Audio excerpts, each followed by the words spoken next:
Good morning friends, কেমন আছো সবাই? আশা করি সবাই ভালো আছো। আমিও ভালো আছি।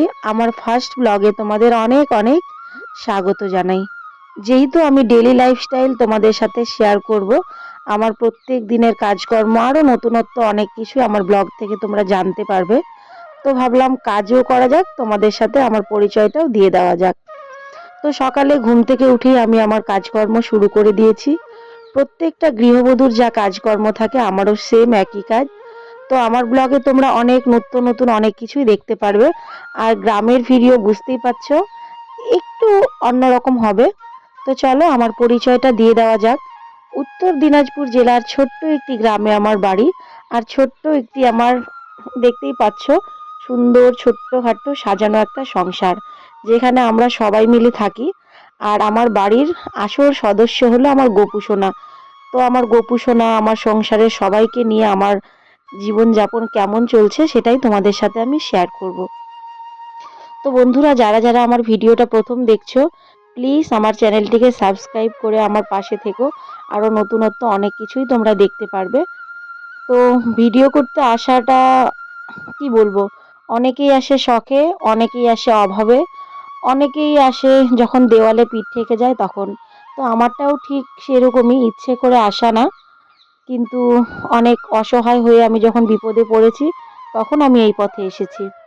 তো চলো, আমার ভিডিওগুলো যখন দেখবে তখন সব কিছুই তোমরা বুঝতে পারবে, জানতে পারবে।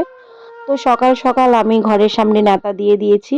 এখন কয়েকটা বাসন আছে, বাসনগুলো মেজে নেব। আর বন্ধুরা, সত্যি বলছি, প্রচণ্ড ঠান্ডা। তোমাদের ওদিকে কেমন ঠান্ডা অবশ্যই জানাবে। তো বাসন কটা মেজে নিই। আর ওদিকে আমার বর চলে গেল বাজারে। যেহেতু আজকে ও সকাল সকাল কাজে যাবে, তার জন্য সকাল সকালই বাজারে চলে গেছে।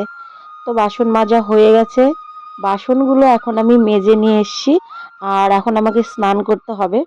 তো ভাবলাম জলটা নিয়ে যাই, এখন একটু গরম করব, কারণ জল গরম না হলে আমি স্নান করতেই পারবো না। আমার যেহেতু একটু ঠান্ডার দোষ আছে।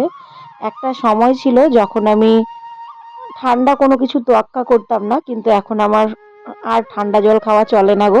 মানে খাওয়া চলে না বলতে, ঠান্ডা জলে স্নানও চলে না। তো জলটা বসিয়ে দিয়েছি। এদিকে বরমশাই বাজার থেকে চলে এসছে। তো বরমশাই ডিম সেদ্ধ দিয়ে গেছিল। তো সকাল সকাল একটা গ্যাসের ওষুধ খেয়ে নিলাম। প্রত্যেকটা দিন আমার শুরু হয় এভাবে করেই।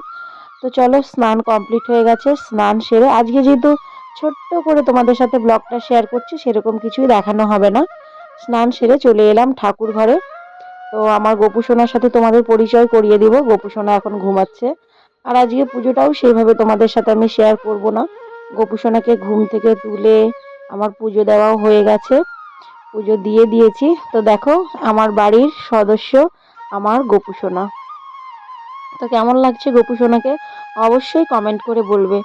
তো পুজো দেওয়া হয়ে গেছে। পুজো দিয়ে আবার ঠাকুরঘরটাকে মুছে রেখে দিলাম।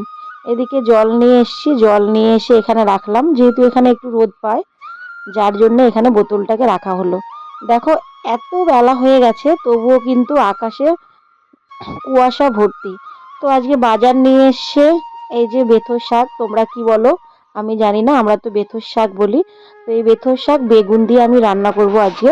ওদিকে ভাত তুলে দিয়েছি। তো বেথর শাকটা এখানে ভাজা বসিয়েছি কালো জিরা রাঁধুনি ফোড়ন দিয়ে। বেশ সুন্দর ভাজা ভাজা, আমাদের খেতে খুব ভালো লাগে, আমরা সবাই খাই। তো আজকে এইটুকুই রান্না তোমাদের সাথে শেয়ার করলাম। তো চলো বন্ধুরা, আজকের মতন ব্লগটা এখানেই শেষ করলাম। তোমরা সবাই ভালো থেকো, সুস্থ থেকো। আর তোমাদের যদি ভালো লেগে থাকে, প্লিজ আমার চ্যানেলটিকে সাবস্ক্রাইব করে আমার পাশে থেকো।